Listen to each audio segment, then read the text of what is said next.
Hello, Eric Swisher, trumpet teacher at Murray State, here with part 5 for beginning trumpet players in the series. Now we're going to make our first sounds on the mouthpiece. So before we start, we want to review all of our previous information we talked about. So hand position, remember left hand, thumb goes in the saddle.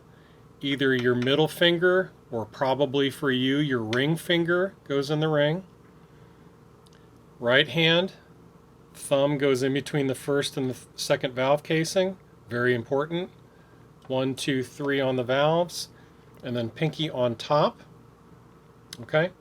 Body posture. The idea when you're sitting in a chair is to sit on the edge of your chair so that will help you keep your feet on the floor, your legs parallel to the floor, your back straight, your shoulders back, keep your neck open and your chest open so all of your air moving in and out of your lungs will be nice and free and unrestricted. Embouchure formation, remember we're looking for a flat chin and firm corners that form parentheses around your mouth. We want the mouthpiece to be relatively centered, top to bottom, and left to right, so somewhere there in the center. I'll show you that again. Okay. When we're using our air, a nice good soft O sound on the way in, no hitch, don't hold your air back, and a nice good soft sound on the way out. Use your pinwheel and hopefully a breath builder every day to help you learn what that feels like and how that's going to work. When we start a note on the instrument, remember we start it with a T sound.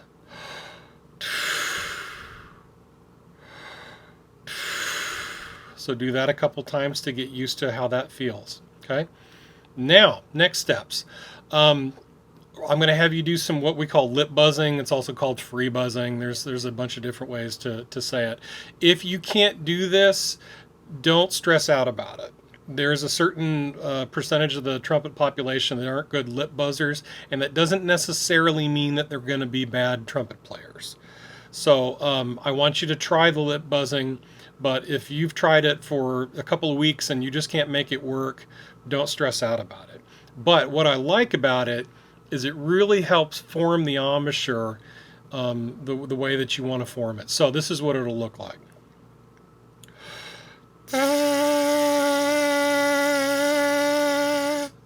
Hopefully you can see flat chin, firm corners. Again.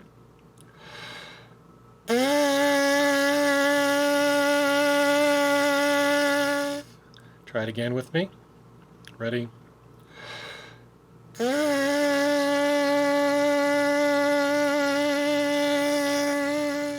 Good. Try again.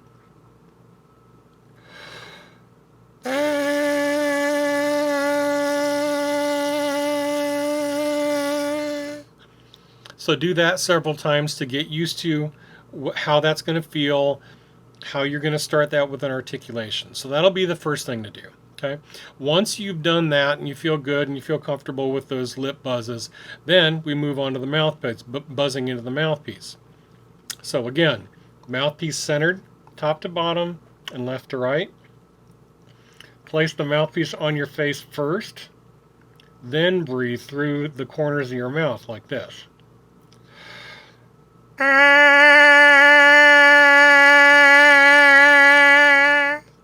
Let me show you that again. Place the mouthpiece.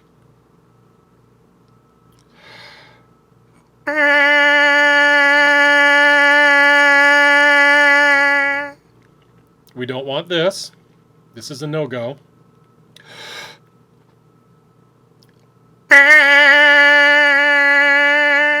Periodically I'll get folks that'll do that where they'll breathe in and then try to slam the mouthpiece onto their embouchure, but unfortunately you're holding your breath while you do that.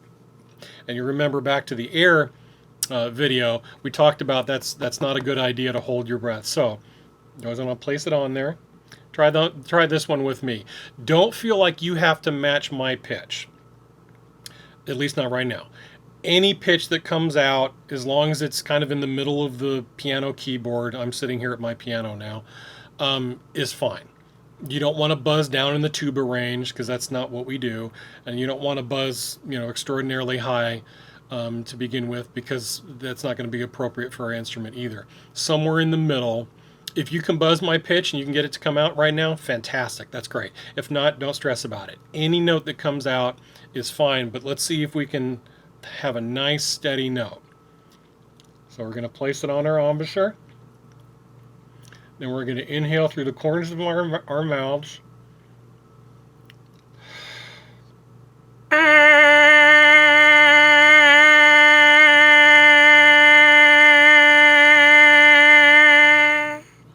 Using a nice, good, clean articulation, a T sound at the beginning. Try again with me.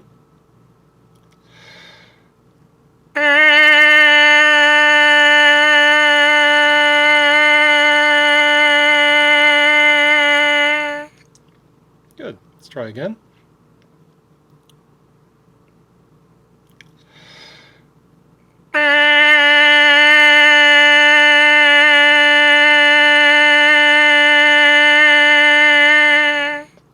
Some of you may have noticed that I lick my lips before I play, like that. A lot of trumpet players, actually most trumpet players do that. There are some that don't, so don't feel like you absolutely have to. If it sounds good and you can make it work and you don't lick your lips to help them vibrate a little bit better, that's fine. But most trumpet players you will see go something like that before they buzz the mouthpiece or play on the instrument. Okay, so do a couple of mouthpiece buzzings. Don't worry about which pitch you've got. If it's somewhere in the middle, that's cool. That'll be fine. The next step, I want to teach you how to make the pitch go higher and lower on the mouthpiece. Because the mouthpiece, again, is what acts as the amp, or makes the pitch for the instrument that amplifies it.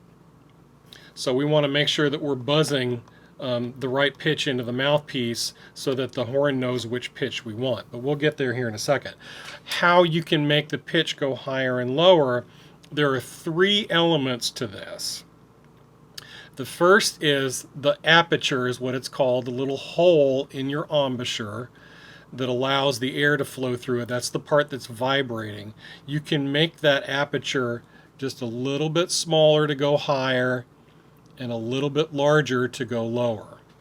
Okay, so let's try we're just going to worry about that element first. So we're going to buzz a little bit, and then you're going to follow my hand. We're going to go up and we're going to come back down, and all you're going to do is worry about getting that aperture just a little bit smaller.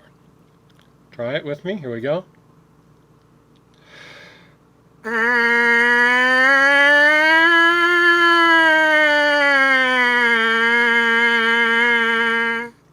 Good. Let's try that again.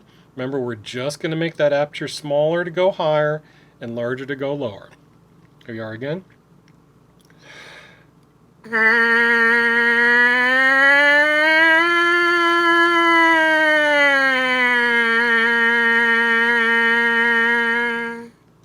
Good. Now pause the video and try that several more times on your own until you get very comfortable with that. Okay, so part 2 is using faster air as well. So as we're making that aperture smaller to go higher, we're also going to blow a little bit faster air with that. Let's try that now.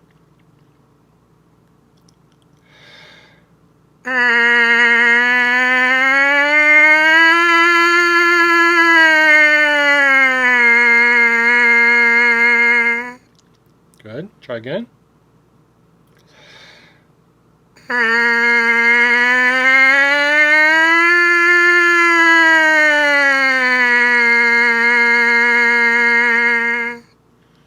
Pause the video and try that several times on your own with the smaller aperture and the faster air as you go higher. Okay, the third element we're going to add is arching the tongue. So inside your mouth, as you go higher, your tongue is going to arch a little bit higher and then flatten back out. Those of you that can whistle, this is a good exercise to see what that feels like. So see if you can do this. Listen first.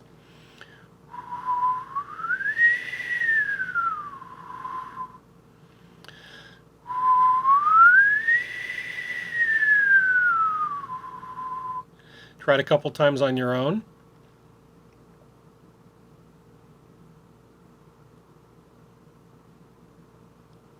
What you should notice is as you're going higher, that tongue arches up and it actually goes forward a little bit.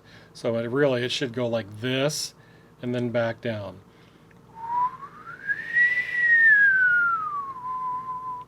So we're going to add that element to our buzzing sirens, I call them, going up and down. So let's try that. So remember, smaller aperture, faster air, and arch the tongue as we go higher.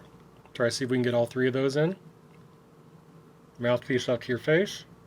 Breathe through the corners.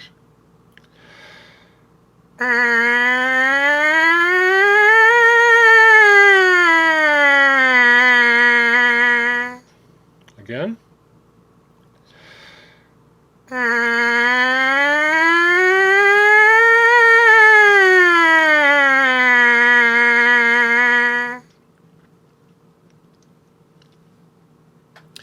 Okay, so last thing. See if you can buzz specific notes now on the instrument. We've gotten you buzzing kind of in the middle of the register where it may be a little bit more comfortable, not too high, not too low. And we've talked about, you know, which part of the keyboard to kind of stay in. Now the goal is to see if we can buzz specific pitches. If you've got a keyboard or a piano, or even some tuners will be able to do a drone pitch where you can match it. We want to get something between low concert B flat, at least us low, middle B flat, and the F above it. Okay? There's a raging debate amongst trumpet players as to which note is better to start on, concert F or G, incidentally, you'll get to that later, or concert B flat, our C.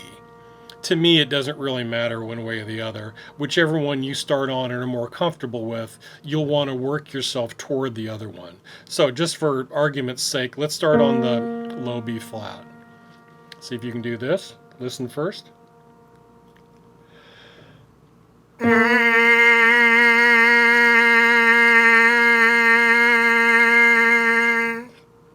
Again.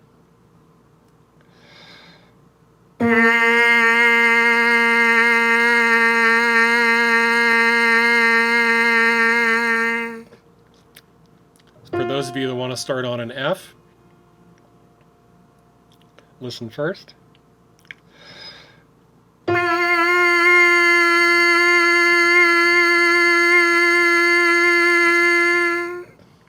Now do it with me.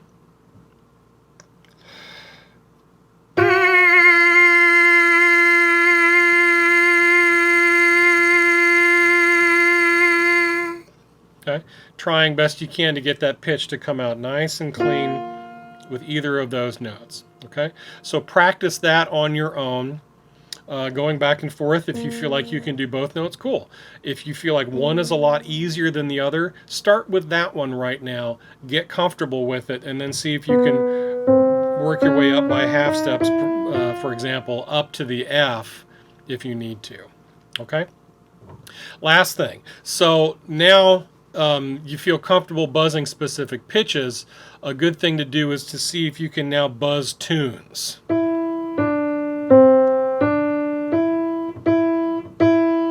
Everybody's favorite, Mary Had a Little Lamb. So this is going to be tricky because this is going to incorporate everything that we've talked about, even now adding articulations.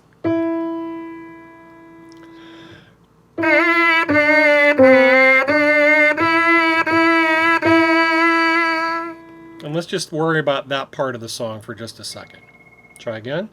1, 2, ready.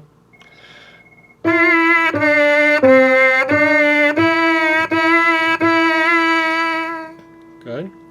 Try it again. 1, 2, ready.